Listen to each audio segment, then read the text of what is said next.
মায়ের প্রতি সহমর্মিতায় কৃতজ্ঞতা জানিয়েছেন বিএনপির ভারপ্রাপ্ত চেয়ারম্যান তারেক রহমান। ফেসবুক পোস্টে এই কৃতজ্ঞতা জানান তিনি। বলেন, সাবেক প্রধানমন্ত্রীকে নিয়ে বিভিন্ন দেশের উদ্বেগ, উৎকণ্ঠা এবং বাংলাদেশের মানুষের অপরিসীম ভালোবাসা, আবেগ ও অনুভূতিকে গভীরভাবে স্পর্শ করছে। জানান, দেশবাসীর সম্মিলিত সমর্থনই তাদের পরিবারের শক্তি ও প্রেরণার উৎস। তাই কঠিন সময়ে ঐক্য, সহমর্মিতা ও সংহতির জন্য প্রতিটি মানুষের প্রতি কৃতজ্ঞ তিনি।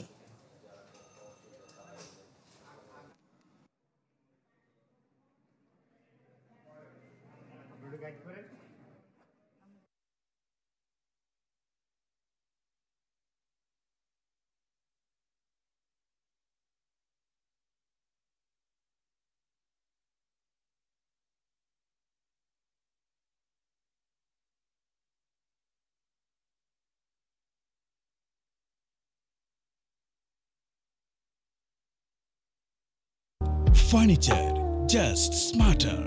JMG Furniture.